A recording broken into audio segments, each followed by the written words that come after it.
What if the very person who screamed the loudest about privacy was hiding the most? What if the woman who told the world she just wanted to be left alone was also the one scrubbing digital footprints faster than her PR team could spin a narrative? And what if, just what if, a single photo, just one, unfiltered, undelete, unedited, connected Meghan Markle to the man the royal family prays everyone forgets? This isn't a theory. It's not gossip. This is a slow-burning scandal about to explode. And at the center of it all isn't just Meghan's obsession with controlling the story, but a veteran royal photographer who finally said, "Enough is enough." Before we continue, please hit the like button, subscribe to the channel, and turn on the notification bell for updates. Arthur Edwards didn't just take pictures. He captured moments that were never supposed to be seen. For decades, he was the royal family's silent observer, a loyal lensman in the background, trusted, controlled. But when he broke ranks and decided to speak, he dropped a truth bomb Meghan never saw coming. And when he opened up his archive, the walls started shaking. You see, Edwards didn't just snap Harry and Meghan's wedding or Kate's poised elegance on tour. He was there before the fairy tale. He saw Meghan in rooms where cameras weren't allowed, on yachts where security checked every phone twice, at events where her future husband was nowhere in sight, but someone else was, a man with royal blood and a much darker past. Sound unbelievable? That's exactly how she wants it to sound. But ask yourself, why did Meghan suddenly begin wiping old photos, deleting profiles, and pulling entire sets of images offline, years after marrying into the royal family? Why now? Why so urgently? And why, according to one high-level editor, was Arthur Edwards threatened with legal action after a single photo of Meghan on a yacht, with Prince Andrew in the frame, leaked online? Coincidence? Hardly. This is a story about image, control, and secrets buried under royal protocol and glossy press interviews. But the truth? The truth is messy, because when Edwards finally decided to speak out in a recent interview, candid, unfiltered, no Buckingham PR handler in sight, he didn't just talk about Meghan's war on the media. He named names. And he confirmed what royal insiders whispered for years. The story you think you know was a carefully constructed lie. Let's go back for a second. Think about 2017. The world had just been introduced to Meghan Markle, the Hollywood actress turned humanitarian, turned real-life Cinderella.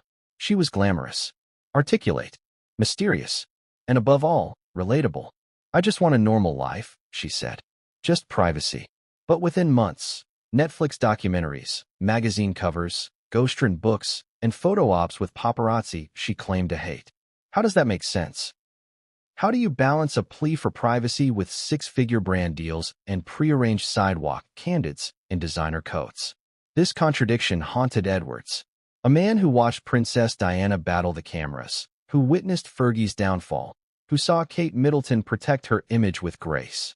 He knew the game. But with Meghan, it wasn't just a game. It was a full-scale campaign. A polished, expensive, and tightly choreographed media operation that demanded control over every single image. Even the ones she didn't want you to see. Especially those. Now here's where things take a turn. Because behind the scenes, long before the public ever knew Meghan's name, Edwards and a few other royal photographers had begun to hear whispers. Whispers about Meg and her frequent appearances on exclusive Mediterranean yachts. Whispers about high-profile figures, including billionaires, producers, and yes, even Prince Andrew, mingling with women who didn't yet wear crowns, but dressed like they were auditioning for one. These weren't just rumors. These were sightings, images, snapshots saved on hard drives and cloud backups, some of which began to mysteriously vanish over the years. One set of yacht photos in particular, taken in 2014, just months before Meghan's rise to stardom, showed her in close proximity to known Epstein associate parties. And allegedly, in 2 frames, a younger, grinning Prince Andrew. Nothing scandalous in the pose. Nothing illegal. But damaging? Absolutely. Imagine the headline. Before the palace, Meghan's yacht days with Prince Andrew. Edwards never published them. Out of loyalty. Out of fear. Maybe both. But he never forgot. And neither did Meghan. Fast forward to 2020. Harry and Meghan have fled the UK. They're in California, podcasting, speaking at conferences, launching multi-million-dollar deals. And behind the scenes, A team is going through Meghan's digital trail with a fine-toothed comb. LinkedIn. Deleted. Old blog posts from the TIG. Scrubbed. Personal photos from yacht events. Wiped clean from servers. But the internet never forgets. And neither does Arthur Edwards. So when Meghan began accusing the British press of unrelenting abuse and presenting herself as a victim of the media industrial complex, Edwards snapped. He went public. And that's when things got ugly. Because Meghan didn't just push back. She allegedly called a private meeting with a senior palace aide and demanded that Edwards' access be permanently revoked. Not just from her events, but from all royal events. That's how far she was willing to go. But Arthur? He had his own ace up his sleeve. A series of photos.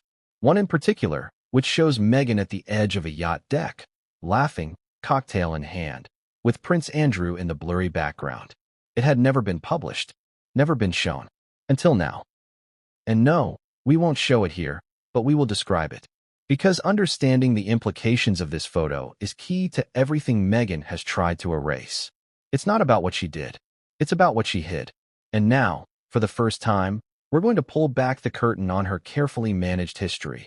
The yacht parties, the deleted files, the war with the press, and the man who dared to tell the truth. Arthur Edwards.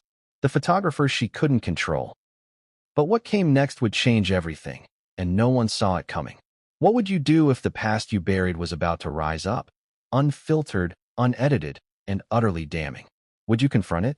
Or try to erase it, before it speaks louder than your voice ever could? For Meghan Markle, it was never just about the photo. It was about what it symbolized.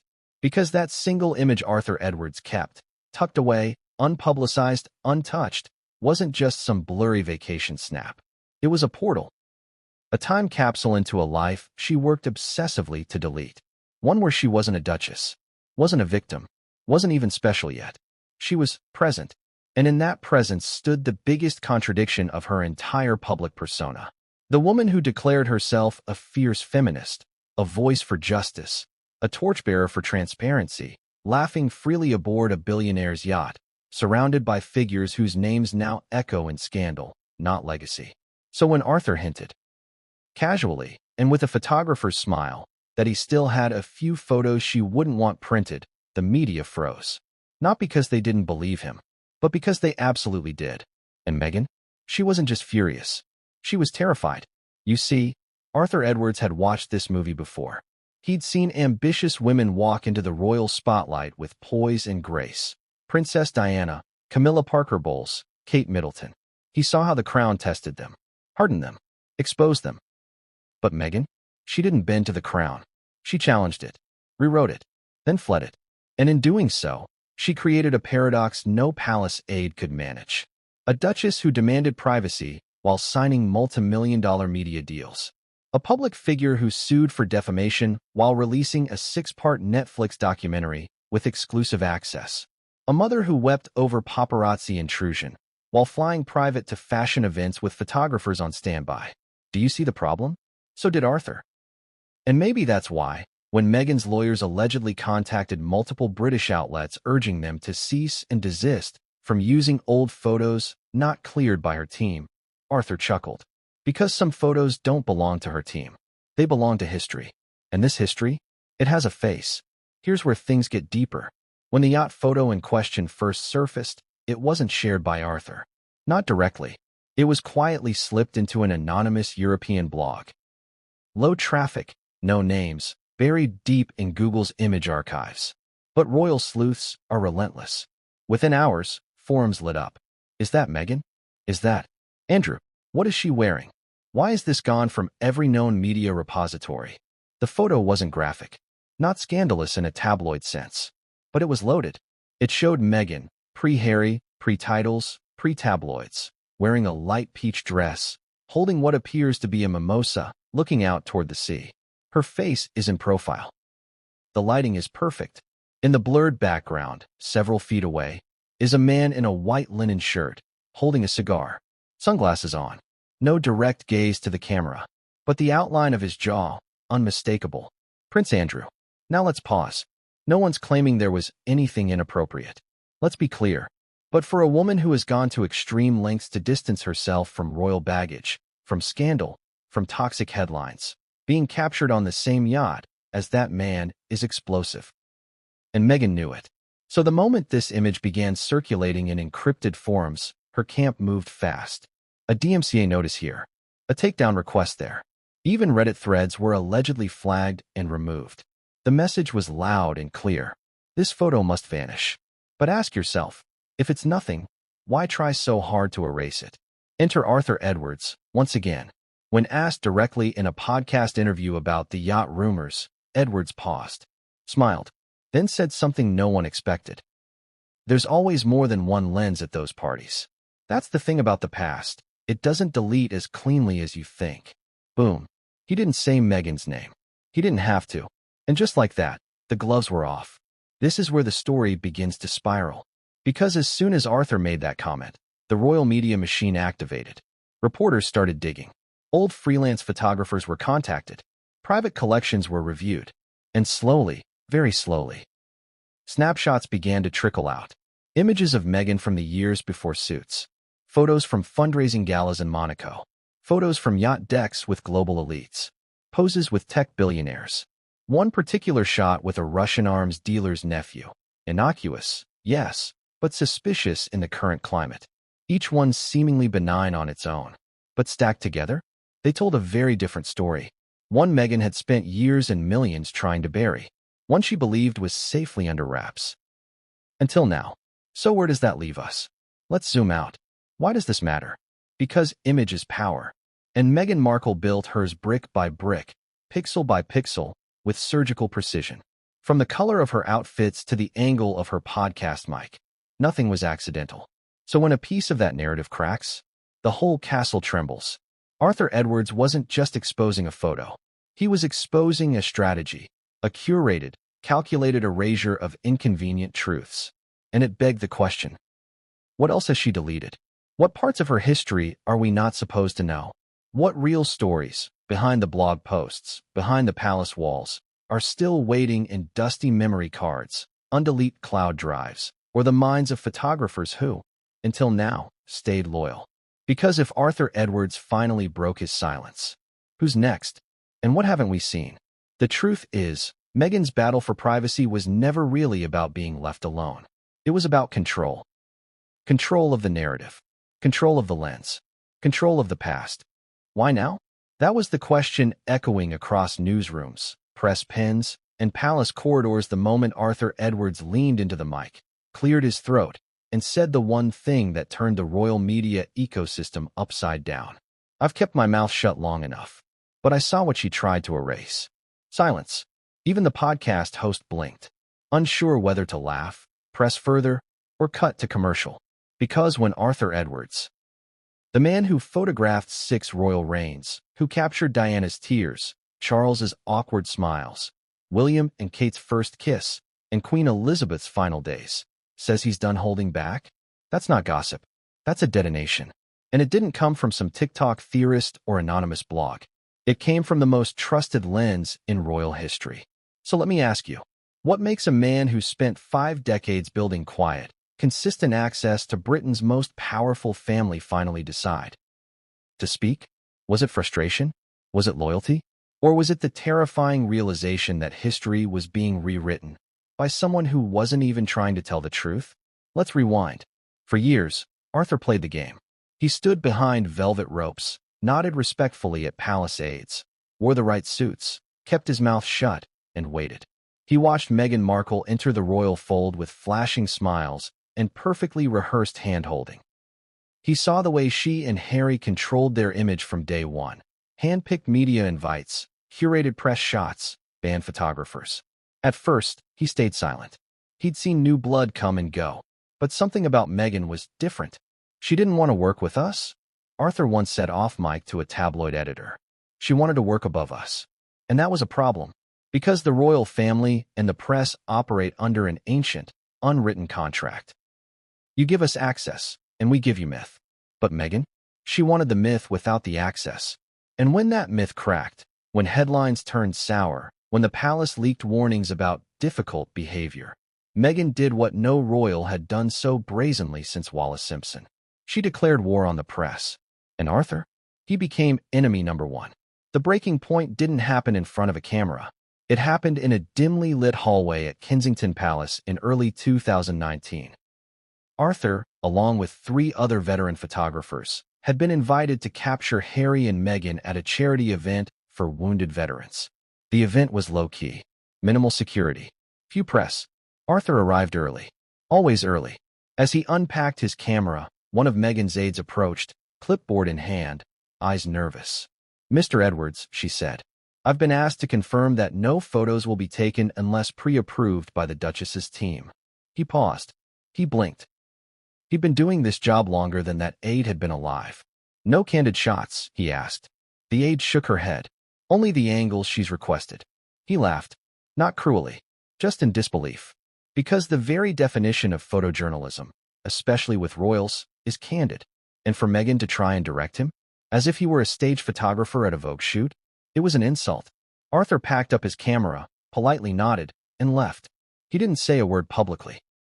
But in that moment, something shifted. And deep down, he knew this wasn't going to end quietly. Months passed. Meghan's war with the tabloids escalated. She filed lawsuits. She won some, lost others. But she never stopped trying to control the narrative. And Arthur kept watching, kept documenting.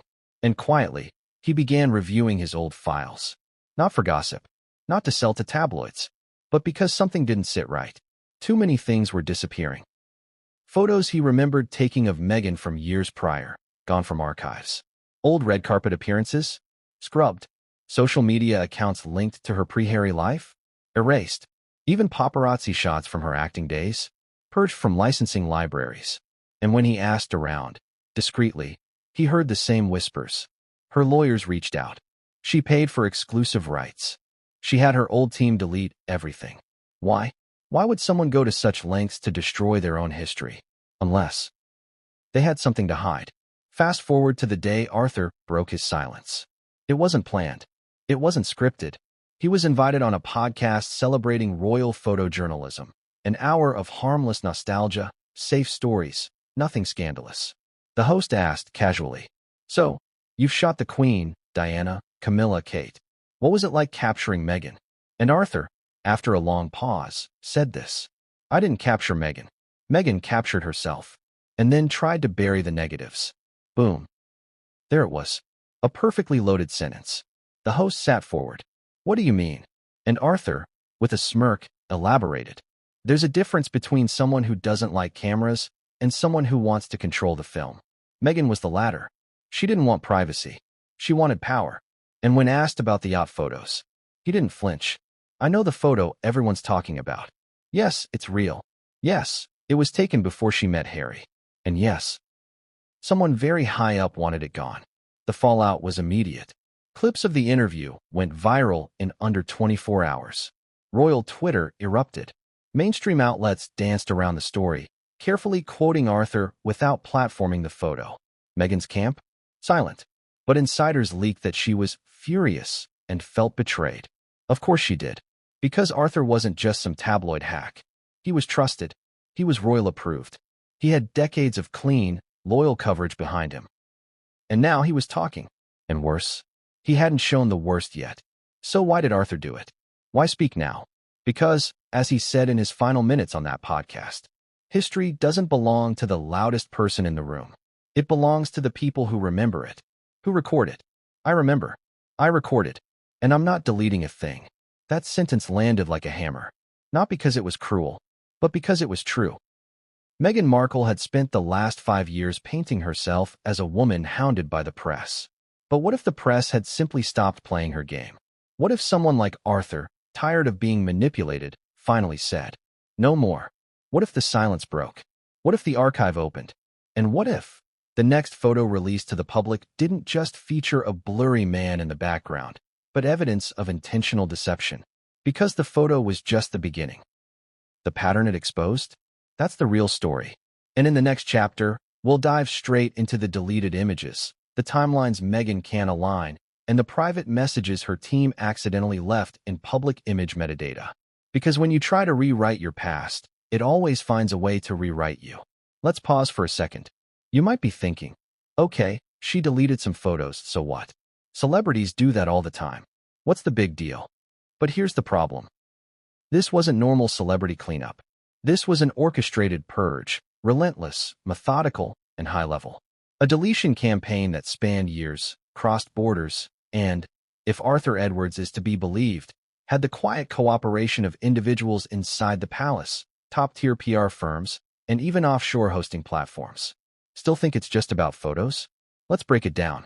Back in 2015, Meghan Markle was what Hollywood insiders call adjacent famous. She wasn't A-lister famous, but she was on the fringe. Suits gave her credibility, beauty gave her spotlight, and her networking skills? Legendary. She knew how to move in rooms that mattered. Rooms filled with producers, CEOs, oligarchs' sons, yacht brokers, political donors, even the occasional royal. Photographers captured it all. Not the paps, necessarily, but freelancers, event shooters, lifestyle chroniclers, the kind of guys who uploaded albums to private Flickr accounts and stock agencies. Arthur Edwards wasn't assigned to cover Meghan back then, but he knew who was.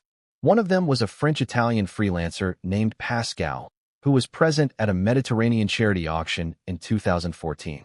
Meghan attended with a well-connected fashion executive. She wasn't the star, but she stole attention. There were photos, laughter, dancing, sunlight bouncing off expensive champagne. And in one of Pascal's shots, uploaded briefly to a licensing database, there was Meghan standing next to a man with slicked-back hair and aviators. Months later, the photo vanished.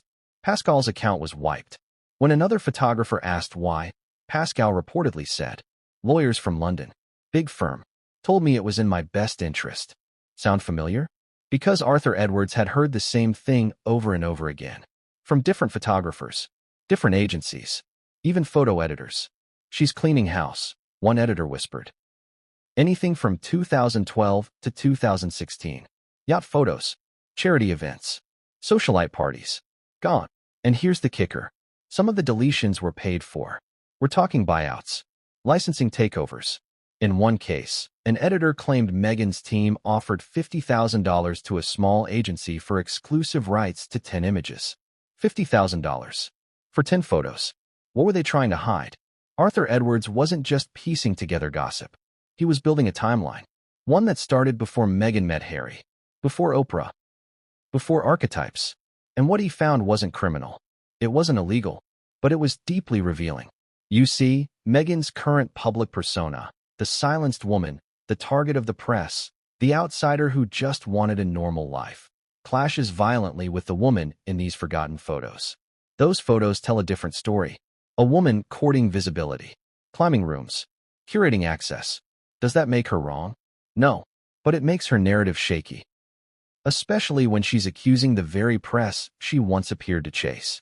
And Arthur, who watched Diana beg for privacy only to be crushed by fame, couldn't stay silent any longer. Not when history was being bent. Not when the truth was being filtered through stylized interviews and production contracts. So he spoke. And now, the floodgates are creaking. You may still ask, why does it matter? Let me put it this way. Imagine a political figure running on a platform of transparency, while secretly deleting financial records, emails, and archived footage. Would that matter? Now picture a public figure who brands herself as the victim of media harassment, but privately erases photos showing her posing on yachts with the very people whose headlines could now destroy her credibility. Still feel the same? Because privacy and secrecy are not the same. And authenticity and control are very different beasts. Arthur Edwards wasn't out to destroy Meghan, but he refused to let a manipulated version of her past become the official history. He said it best himself. If you delete every photo that makes you uncomfortable, you're not protecting your privacy. You're rewriting your truth. And that truth? It's still unraveling. In the days following his interview, Arthur received dozens of emails from colleagues around the world. Some praised him. Some warned him. One veteran photographer wrote, "She tried to buy one of mine too. Didn't sell." But guess what? 3 months later, my agency's site was mysteriously hacked. Guess which album was deleted? Another said. They offered to relicense an old photo of her for triple its value, on the condition I pull it from all public platforms. There's a pattern here. And it's not random. It's intentional digital erasure, and Arthur wasn't the only target. He was just the first one brave enough to say it publicly. But now, others are following. Photographers, editors, archivists, each with a piece of the puzzle, each confirming that Meghan didn't just want privacy. She wanted a clean slate. But here's the problem with wiping the past. Some of it was witnessed by people who don't forget. People like Arthur Edwards. People with backups. And the next image? The one he's rumored to have locked in a fireproof cabinet? It isn't just a blurry shot on a yacht. It's something else. Something that Meghan allegedly tried to have destroyed entirely. Something tied to a second party. And not just any party. An elite gathering where her presence wasn't on the guest list. Where cameras were banned. Where no press were invited. But Arthur? He was. And he kept everything. What's in that photo? Who else was there? And why? According to one anonymous source, did a palisade refer to it as unusable at all costs? We're about to find out. Because this rabbit hole doesn't stop at a deleted image. It leads to a deeper cover-up and a darker connection, one the royal family would rather keep hidden. And in Chapter 2, we'll take you directly into those yacht days. The parties Meghan erased. The billionaires whose names still terrify PR teams. And yes, the moment Prince Andrew's shadow re-enters the frame. Because the past doesn't delete itself. Especially when there's still one last photo that refuses to die. What if your past could be erased with the swipe of a finger? What if the only thing standing between your carefully crafted image and a total PR meltdown was a single photo, taken on a boat, in the sun, surrounded by people you now pretend you never knew? Would you delete it? Or would you deny it ever existed? Meghan Markle did both. But as we're about to uncover, some memories are harder to sync than others. Especially when they're floating somewhere in the digital deep. Geotagged, time-stamped, and backed up by more than one camera. And this is the chapter she never wanted written. Because these aren't red carpet photos. They're not curated, posed, or palace-approved. These are the real moments. The ones from the yacht days. Long before she became the Duchess of Sussex, Meghan Markle had already mastered the art of showing up in the right rooms. Not the obvious rooms, the Hollywood parties with paparazzi and press walls. No. We're talking about the quiet, floating rooms. The kind that drift through Monaco, dock in Ibiza, anchor off Cannes. The kind where billionaires, bankers, politicians, and legacy aristocrats sip rose and discuss art collections, hedge funds, and future alliances, far from the cameras. Unless, of course, those cameras are invited. And Meghan? She knew exactly how to get invited. Let's rewind to the summer of 2014. Meghan had just wrapped a promotional tour for Suits and was making rounds through Europe.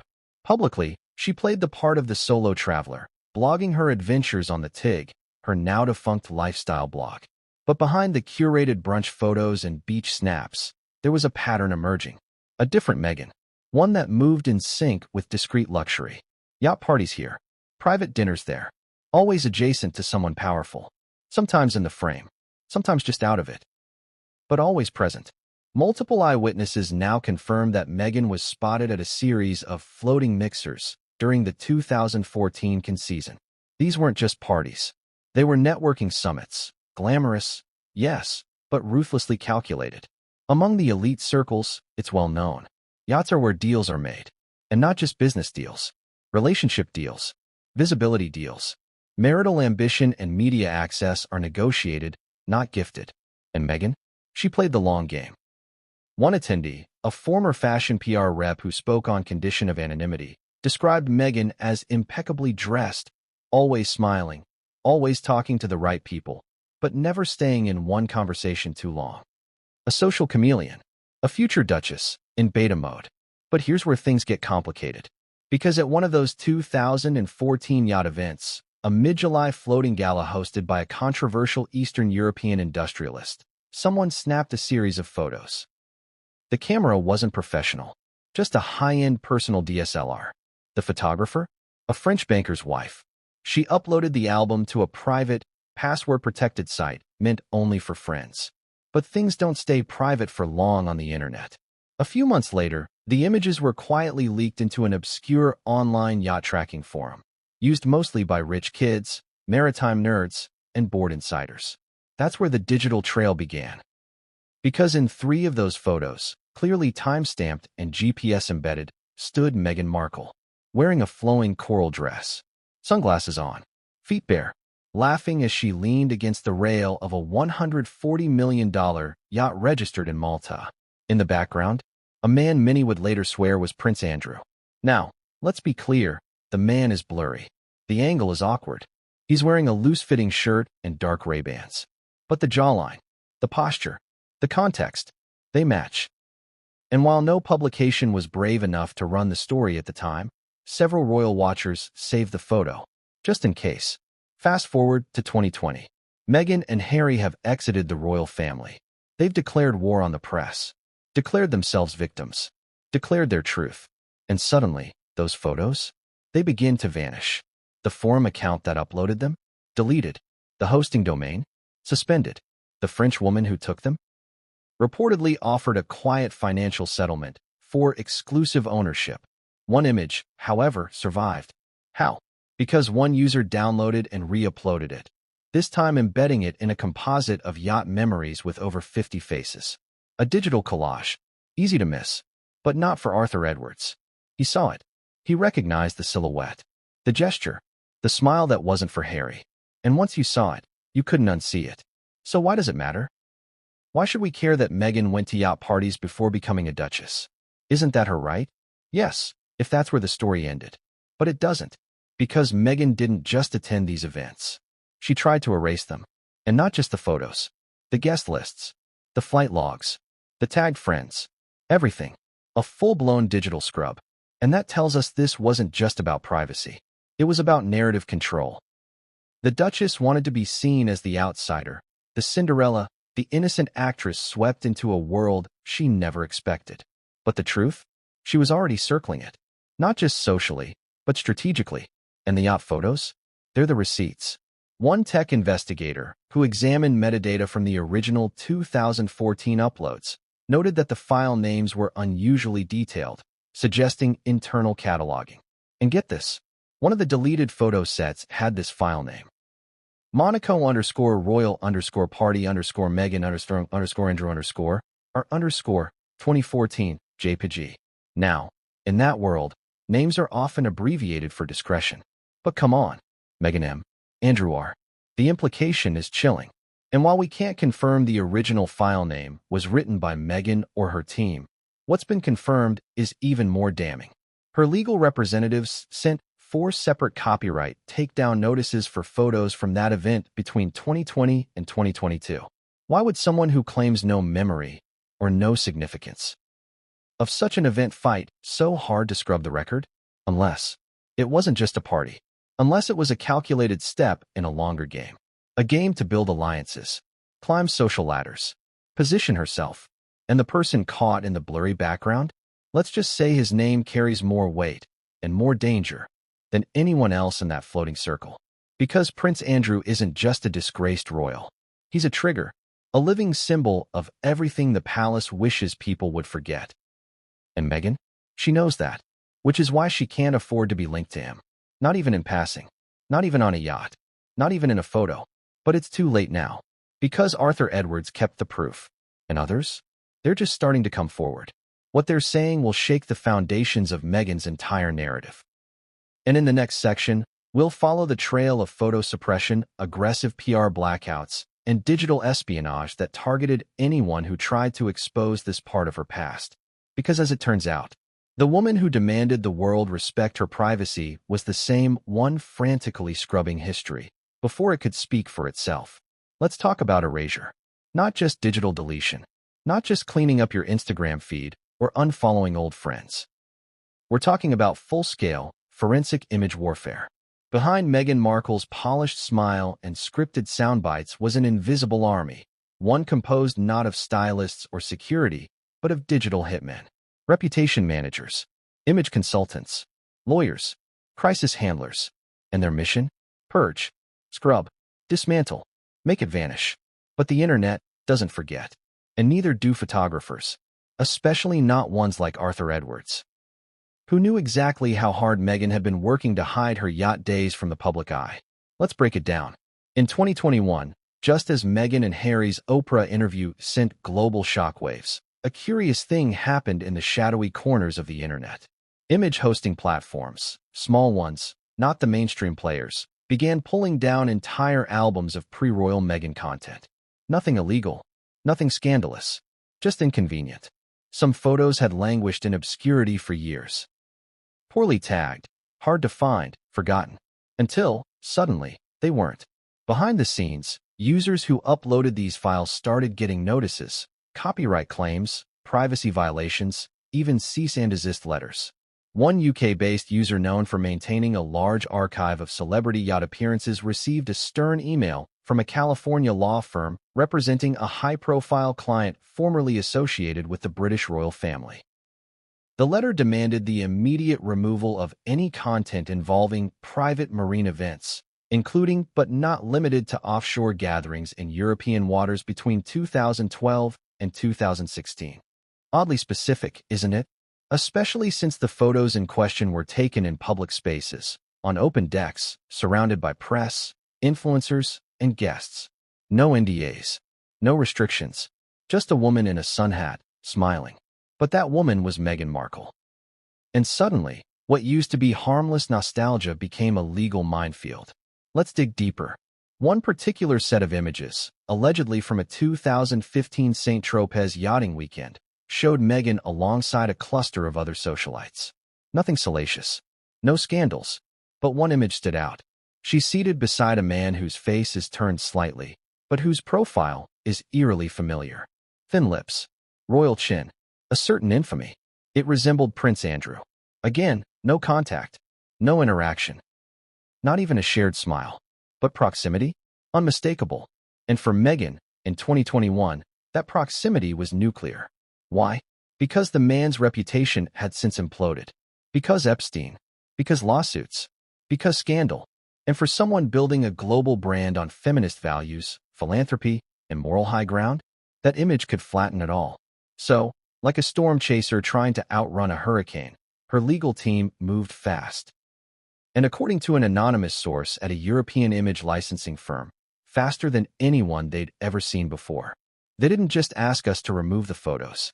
They offered to buy the rights, in full, with a clause that we'd purge our archives. It was surgical, ruthless. They came prepared.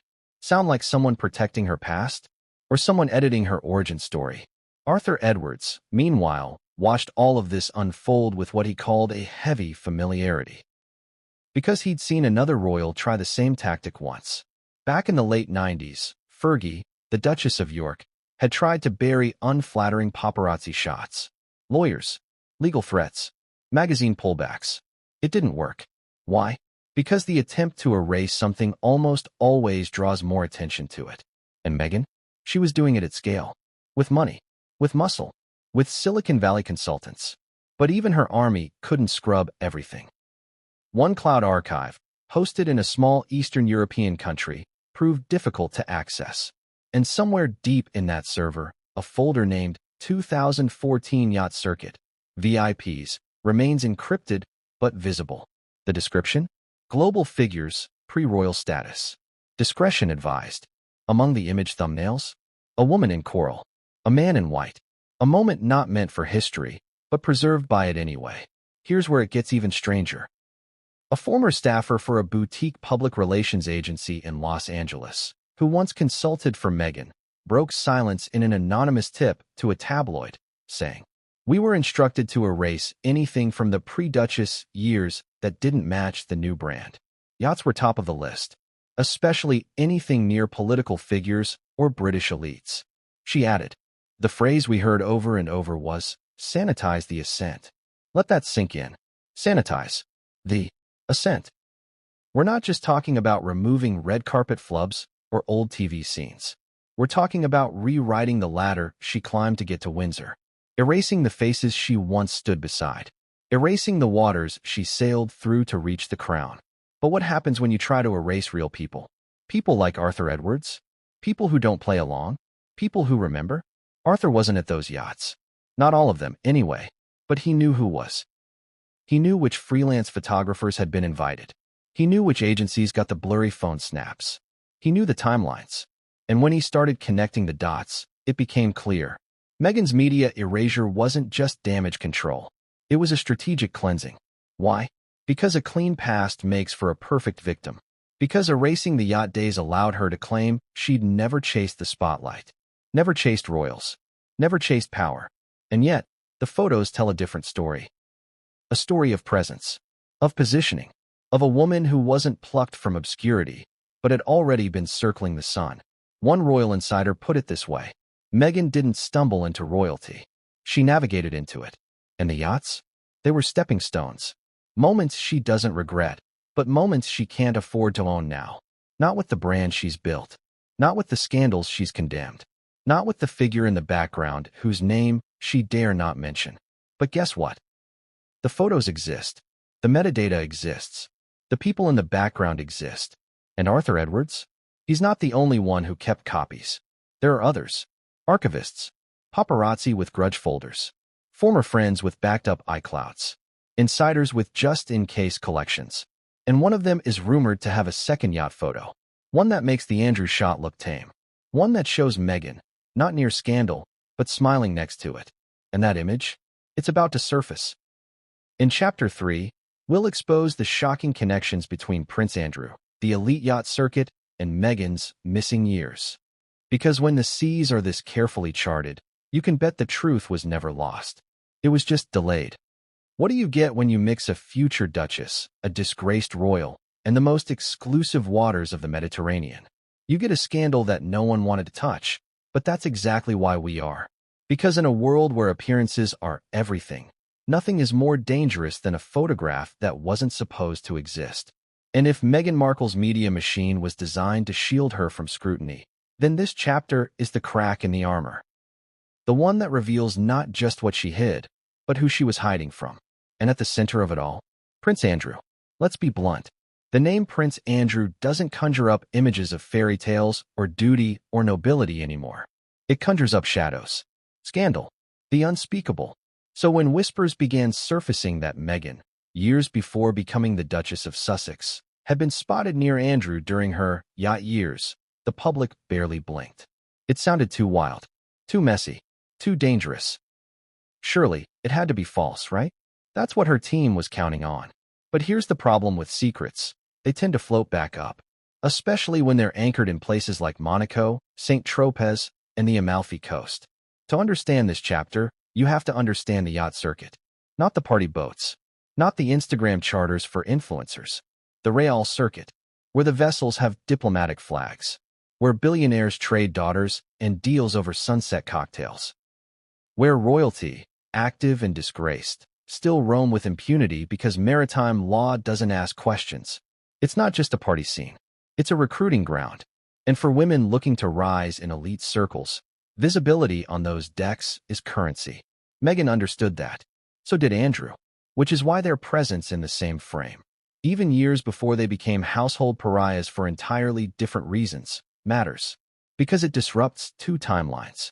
Hers and his. Let's rewind to the summer of 2013. Prince Andrew was already facing quiet whispers, accusations surrounding his relationship with Jeffrey Epstein, shady finances, and an image that was rapidly decaying behind the palace gates. But in public, he was still being invited, still being flown in, still being welcomed aboard by old money allies and nouveau riche billionaires who liked the prestige of saying, "I had a prince on board." And at one of those events, a now infamous yacht off the coast of Mykonos, witnesses say Meghan Markle arrived with a small group of friends connected to a fashion conglomerate. She wasn't famous, but she wasn't anonymous either. She was TV famous, pretty, ambitious, talked about humanitarianism and wellness. The perfect guest. And according to two eyewitnesses who spoke under strict anonymity, she was introduced to Andrew. Briefly, formally. No flirting, no scandal, just presence. Enough for a photograph. Enough for a memory. And enough for Meghan, years later, to panic when the photo showed signs of resurfacing. Here's what we know for sure. In 2020, Meghan's legal team contacted two European photo agencies and demanded the removal of any unauthorized use of her likeness on marine vessels between 2012 to 2016. One of those agencies held a licensing archive from the 2013 Mykonos yacht party. Among the files was a photo, poorly lit, candid, partially obscured. showing Prince Andrew and a brunette woman with Meghan's build and signature side profile. The photo was never published. Within a month of the legal request, the photo was gone. But one editor saved it. He showed it, off the record, to an associate of Arthur Edwards in 2021. And his words? "If that image ever goes wide, she'll need more than Netflix to fix it." This is where Meghan's PR blackout begins to make sense. Because while the world was watching the drama of Megxit unfold, another drama was quietly playing out in digital shadows. A hunt for files, a war on metadata, a campaign of deletion so sweeping, so surgical, that entire photographers' portfolios were purged, not for money, but under veiled threats of litigation. Arthur Edwards saw it happening, and he realized that what Meghan feared most wasn't the press twisting her story. It was the press telling it straight. Because the truth isn't just about what happened on that yacht. It's about what didn't happen afterward. There was no mention of Andrew, no public clarification, no distancing, only deletion, only silence, only, allegedly, a private meeting between Meghan's crisis team and two former Palace Communications officials in early 2021 to discuss photo contingencies. Photo contingencies? That's not how innocent moments are treated. That's how ticking time bombs are defused. But why is this connection so dangerous? Why would a 10-second yacht intro from 2013 send Meghan's team into red alert? Because Meghan has built her brand on moral contrast. She is not the monarchy. She is not the establishment. She is not the system. She is the rebel, the challenger, the disruptor, and being linked, even distantly, to the most radioactive member of the royal family? That collapses the illusion. Suddenly, Meghan isn't above the rod of the institution. She's adjacent to it. And in a game built on optics, adjacency is poison. Let's pause and address the skeptics. Some will say, so what? She was at a party with a royal. That doesn't mean anything. And you're right, on the surface. But if it meant nothing, why was so much effort spent covering it up? Why the takedowns? Why the legal notices? Why did multiple photo editors refer to that yacht series as sensitive material when it featured nothing compromising? Because in scandal, context is everything. And in the court of public opinion, guilt isn't always about action. It's about alignment. And Meghan's alignment in that moment, laughing on the deck of a billionaire's yacht, with Prince Andrew in the background, screams contradiction. And contradictions? They crack narratives. They undermine memoirs. They shatter victimhood. Arthur Edwards understood this. That's why he started speaking. Not to smear her, but to preserve context. To say, look, you don't have to like the press. But don't rewrite your past to sell your present. And here's the twist no one expected. There's another photo. It's not from 2013. It's from 2015. It doesn't show Meghan and Andrew. It shows Meghan with a known associate of Andrew's, someone who has since been blacklisted by nearly every Western government. That photo hasn't leaked yet. But in Chapter 4, we'll explore how Meghan's campaign to silence photographers turned into a full-blown media Cold War, and how Arthur Edwards found himself at the center of a blackout battle that exposed more than just Meghan's ambition. It revealed how deep the royal institution is willing to go to protect, or purge, the past. Let's now pull the lens back wider, because this isn't just about a duchess and a disgraced duke sharing yacht space. This is about the full-scale machine behind the curtain. The machine that spins headlines, scrubs timelines, silences freelancers, and rewrites history in real time.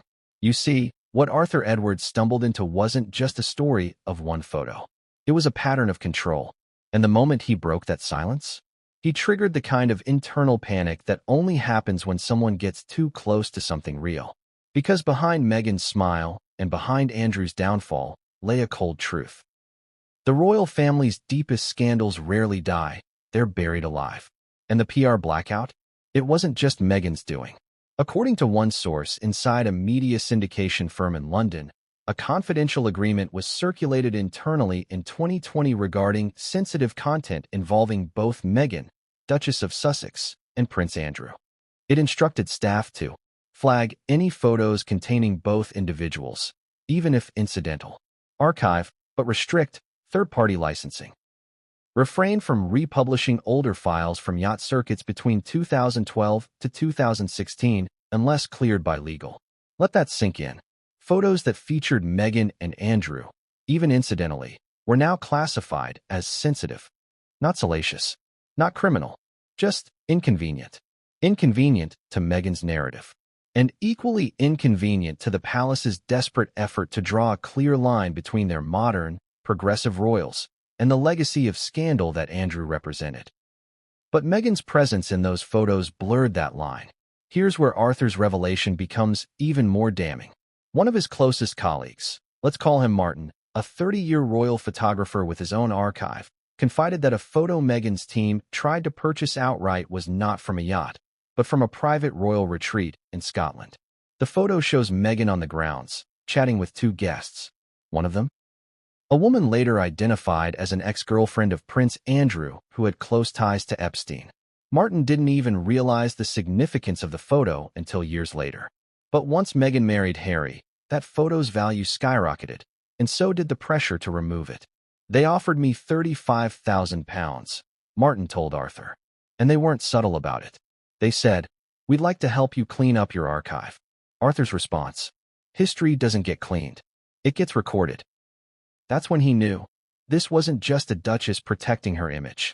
This was a campaign of erasure spanning multiple years, multiple continents, and involving players from both Meghan's camp and Buckingham Palace. And now we come to the blackout itself. The media noticed it in 2021. Subtly at first, certain giddy images of Meghan were delisted. Reverse image searches turned up empty for events she definitely attended. Red carpet photos disappeared from Entertainment Wire archives. When asked, press agencies said things like, "Outdated licensing. Image no longer available. Withdrawn at the request of the client." But photographers knew better. The ones who took the images? They were paid off, pressured, or warned. And some of them began comparing notes. What they realized was chilling.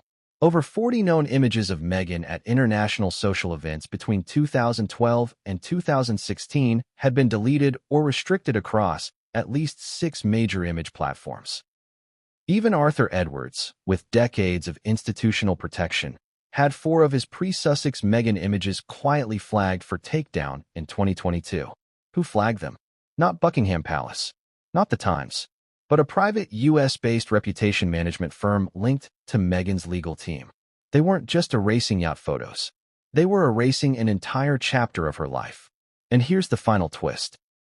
A tech whistleblower at a cloud-based AI photo indexing service revealed something that ties it all together. Their firm had been hired, under a third-party shell company, to train facial recognition on Meghan Markle's likeness across photo archives. Why? To identify and flag photos in which she appeared incidentally. Background shots, partial frames, over-the-shoulder glimpses at events she never publicly acknowledged. And once flagged, each image was tagged with red metadata labels. High risk, potential liability, associate candidate, Andrew. Let's say that again. Some of Meghan's incidental, pre-royal images were flagged as liabilities, not because they were offensive, but because of who was in the frame with her. And in at least 2 of those images, the AI flagged Prince Andrew. One was blurry, the other, clear, and allegedly still exists on an encrypted drive. We haven't seen it, but Arthur Edwards says he has.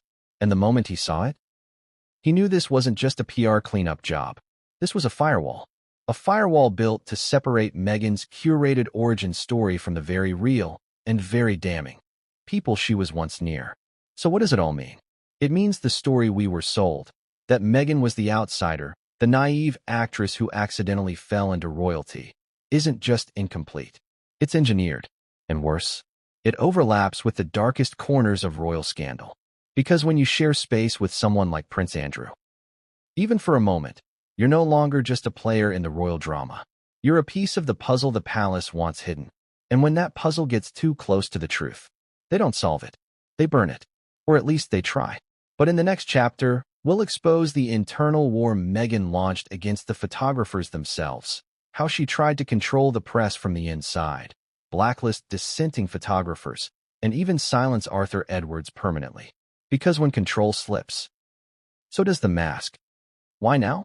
That was the question echoing across newsrooms, press pens, and palace corridors the moment Arthur Edwards leaned into the mic, cleared his throat, and said the one thing that turned the royal media ecosystem upside down. "I've kept my mouth shut long enough." But I saw what she tried to erase. Silence. Even the podcast host blinked, unsure whether to laugh, press further, or cut to commercial. Because when Arthur Edwards, the man who photographed 6 royal reigns, who captured Diana's tears, Charles's awkward smiles, William and Kate's first kiss, and Queen Elizabeth's final days, says he's done holding back, that's not gossip. That's a detonation. And it didn't come from some TikTok theorist or anonymous blog. It came from the most trusted lens in royal history. So let me ask you, what makes a man who spent 5 decades building quiet, consistent access to Britain's most powerful family finally decide to speak? Was it frustration? Was it loyalty? Or was it the terrifying realization that history was being rewritten by someone who wasn't even trying to tell the truth? Let's rewind. For years, Arthur played the game. He stood behind velvet ropes, nodded respectfully at palace aides, wore the right suits, kept his mouth shut, and waited. He watched Meghan Markle enter the royal fold with flashing smiles and perfectly rehearsed hand-holding. He saw the way she and Harry controlled their image from day one. Hand-picked media invites, curated press shots, banned photographers. At first, he stayed silent. He'd seen new blood come and go. But something about Meghan was different. "She didn't want to work with us," Arthur once said off-mic to a tabloid editor. "She wanted to work above us." And that was a problem, because the royal family and the press operate under an ancient, unwritten contract. You give us access, and we give you myth. But Meghan? She wanted the myth without the access. And when that myth cracked, when headlines turned sour, when the palace leaked warnings about difficult behavior, Meghan did what no royal had done so brazenly since Wallis Simpson. She declared war on the press. And Arthur? He became enemy number one. The breaking point didn't happen in front of a camera. It happened in a dimly lit hallway at Kensington Palace in early 2019. Arthur, along with 3 other veteran photographers, had been invited to capture Harry and Meghan at a charity event for wounded veterans. The event was low-key, minimal security, few press. Arthur arrived early, always early. As he unpacked his camera, one of Meghan's aides approached, clipboard in hand, eyes nervous. "Mr. Edwards," she said, "I've been asked to confirm that no photos will be taken unless pre-approved by the Duchess's team." He paused. He blinked. He'd been doing this job longer than that aide had been alive. "No candid shots?" he asked. The aide shook her head. "Only the angles she's requested." He laughed, not cruelly, just in disbelief. Because the very definition of photojournalism, especially with royals, is candid. And for Meghan to try and direct him, as if he were a stage photographer at a Vogue shoot, it was an insult. Arthur packed up his camera, politely nodded, and left. He didn't say a word publicly. But in that moment, something shifted. And deep down, he knew this wasn't going to end quietly. Months passed. Meghan's war with the tabloids escalated. She filed lawsuits. She won some, lost others. But she never stopped trying to control the narrative. And Arthur kept watching, kept documenting. And quietly, he began reviewing his old files. Not for gossip, not to sell to tabloids, but because something didn't sit right. Too many things were disappearing. Photos he remembered taking of Meghan from years prior, gone from archives. Old red carpet appearances, scrubbed. Social media accounts linked to her pre-Harry life, erased. Even paparazzi shots from her acting days, purged from licensing libraries. And when he asked around, discreetly, he heard the same whispers. Her lawyers reached out. She paid for exclusive rights. She had her old team delete everything. Why? Why would someone go to such lengths to destroy their own history? Unless they had something to hide. Fast forward to the day Arthur broke his silence. It wasn't planned. It wasn't scripted. He was invited on a podcast celebrating royal photojournalism. An hour of harmless nostalgia, safe stories, nothing scandalous. The host asked casually, "So, you've shot the Queen, Diana, Camilla, Kate. What was it like capturing Meghan?" And Arthur, after a long pause, said this: "I didn't capture Meghan. Meghan captured herself." And then tried to bury the negatives. Boom. There it was. A perfectly loaded sentence. The host sat forward. "What do you mean?" And Arthur, with a smirk, elaborated. "There's a difference between someone who doesn't like cameras and someone who wants to control the film. Meghan was the latter. She didn't want privacy. She wanted power. And when asked about the yacht photos, he didn't flinch. I know the photo everyone's talking about. Yes, it's real. Yes, it was taken before she met Harry. And yes, someone very high up wanted it gone. The fallout was immediate. Clips of the interview went viral in under 24 hours. Royal Twitter erupted. Mainstream outlets danced around the story, carefully quoting Arthur without platforming the photo. Meghan's camp? Silent. But insiders leaked that she was furious and felt betrayed. Of course she did. Because Arthur wasn't just some tabloid hack. He was trusted. He was royal approved. He had decades of clean, loyal coverage behind him. And now he was talking. And worse, he hadn't shown the worst yet. So why did Arthur do it? Why speak now? Because, as he said in his final minutes on that podcast, history doesn't belong to the loudest person in the room. It belongs to the people who remember it, who record it. I remember. I recorded. And I'm not deleting a thing. That sentence landed like a hammer. Not because it was cruel, but because it was true. Meghan Markle had spent the last 5 years painting herself as a woman hounded by the press. But what if the press had simply stopped playing her game?